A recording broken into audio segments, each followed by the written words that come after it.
difficulty in swallowing, and slurred speech.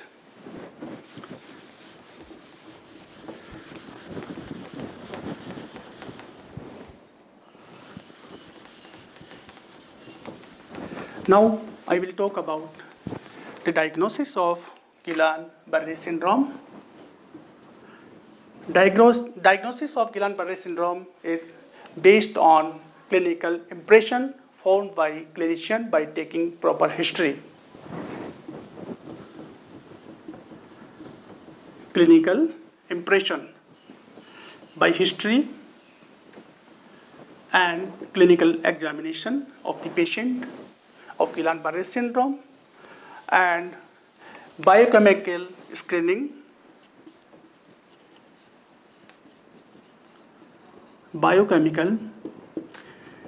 screening, it is having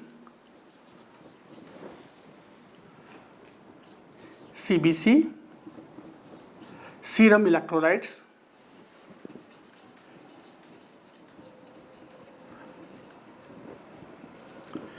liver function test,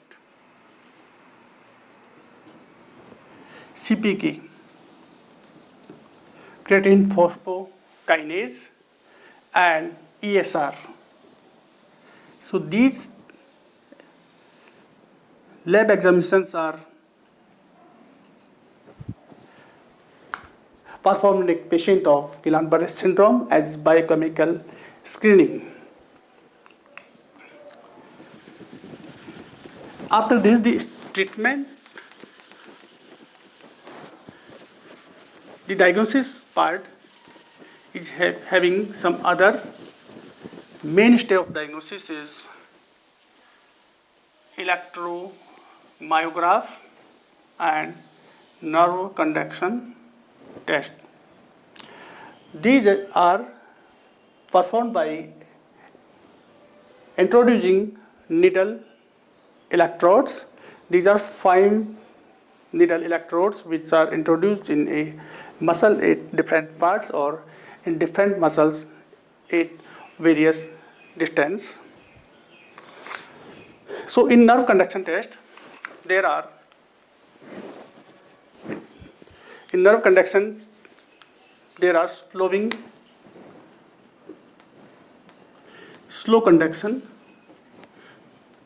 of impulse. Slow conduction of impulse is due to demyelination or damage of axonema or sheath of axon. Prolonged distal latencies.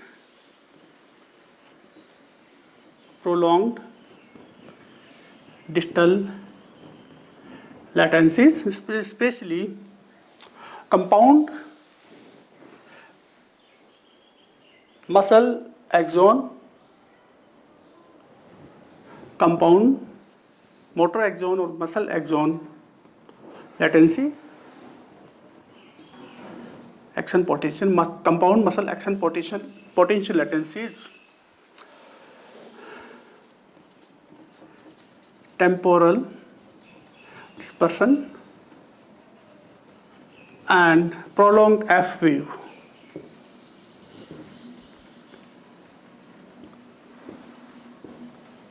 So these are several diagnostic criteria for Guillain-Barré syndrome. After it, we can also examine the muscle by electromyogram. There is reduced recruitment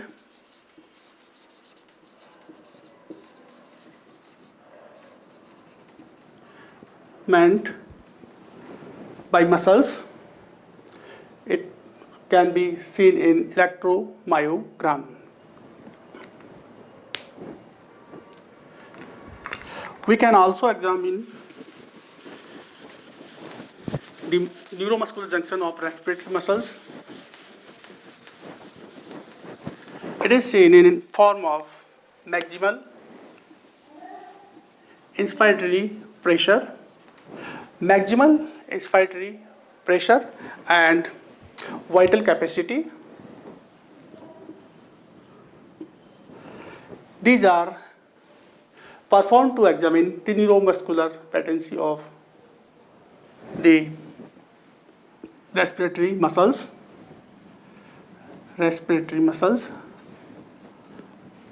And for neuromuscular junction of abdominal muscles, maximal expiratory pressure is measured for abdominal muscles.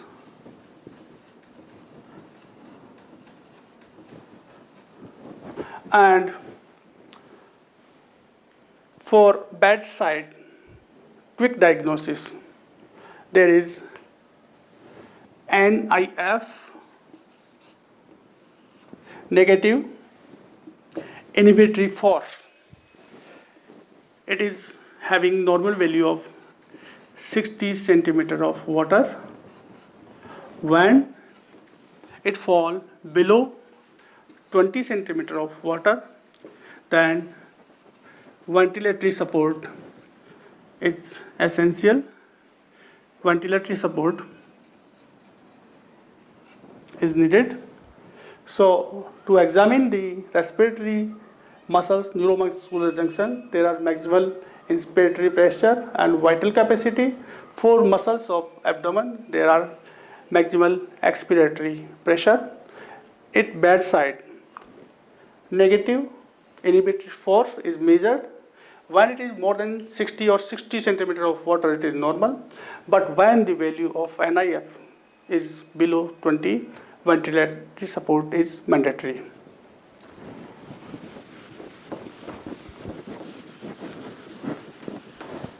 The very important part of clinical diagnosis is lab diagnosis is CSF. CSF is examined. When it is examined at 2 weeks of disease, more than 50% patients show increased protein level, that is more than 400 milligram per liter, and normal cell count in CSF, that is less than 10 mononuclear cells.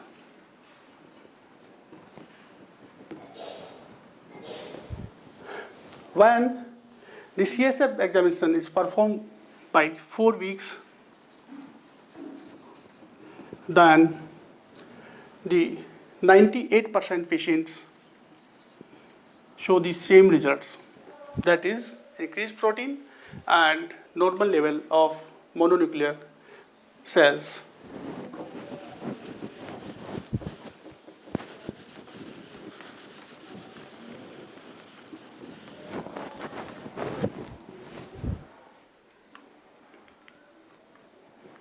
Now, I have discussed about the pathophysiology.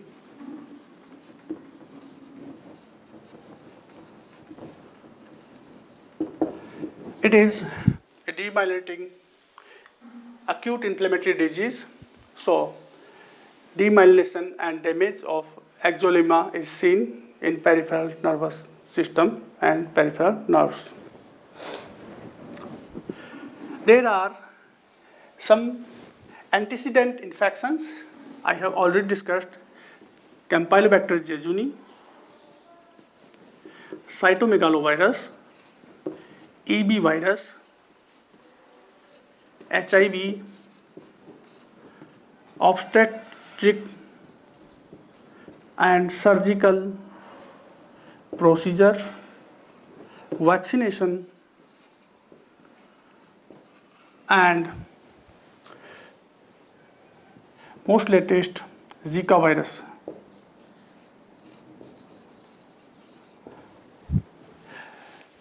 These pathogens are having some antigens on their wall. For example, this is pathogen. It is its wall or membrane, outside membrane. It is having the capsule of organism is having some lipo, oligo, and lipopolysaccharide carbohydrates. These carbohydrates are having the same structure with the myelin sheath carbohydrates, that is gangliosides, and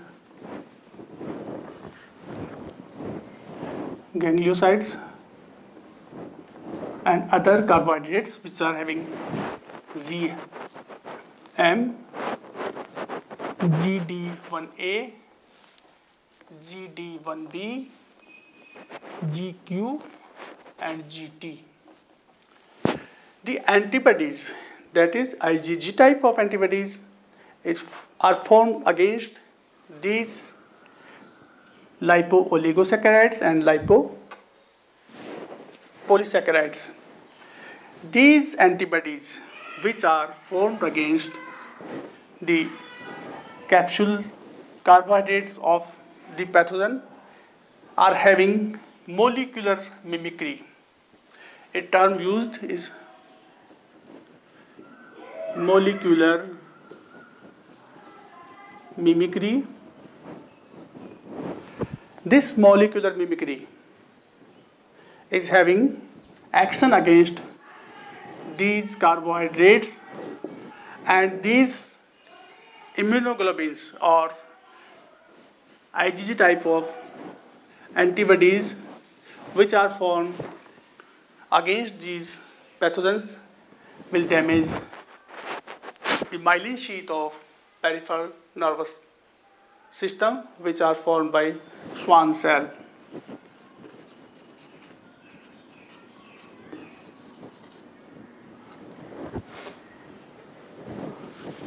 To make it more clear, I will draw the diagram of a neuron. A neuron is having a cell body, also known as soma, and it is having some small branched processes known as dendrites, which are afferent in nature and bringing sensation towards the soma. And it is having a large single process. It is having neuromuscular junction, muscle or gland, and it is having axon hillock and initial segment. Then it is having myelin sheath.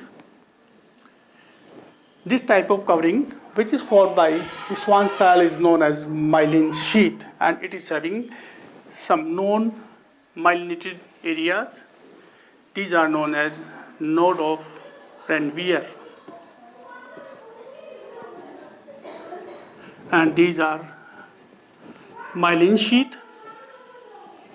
So the antibodies which are formed against the carbohydrate of the pathogen attack these myelin sheath and damage the sheath, and in some forms of disease also damage the initial segment and node of Ranvier axonema. So the pathophysiology of the Guillain-Barré syndrome is carried by these antibodies which are formed against the carbohydrates of pathogens, but these invade the myelin sheath. Besides this, there are complement mediated damage, and there are lymphocyte infiltration,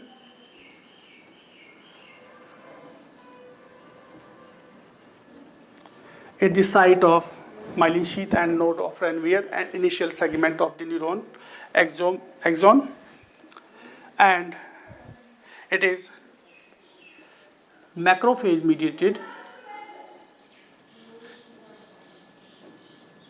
stripling of the myelin sheath. So these are some factors which affect the axon or peripheral nerve system. Peripheral nerve system are collection of axons, and these are covered by myelin sheath except the postganglionic sympathetic and parasympathetic fibers.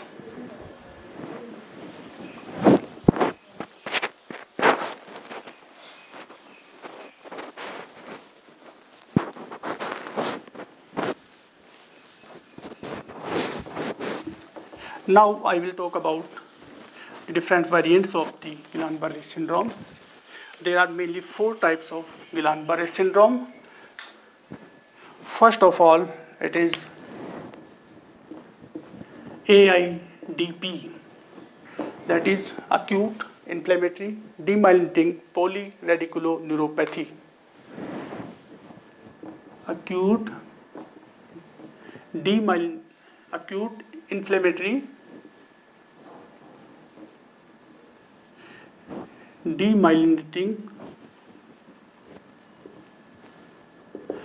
polyradiculoneuropathy. This is the most common variant of the Guillain-Barré syndrome and occurring more than 80% cases of Guillain-Barré syndrome, especially developing countries like Europe, USA, and other developing countries. It accounts more than 90% cases of Guillain-Barré syndrome. In this, more than 40% cases shows seropositivity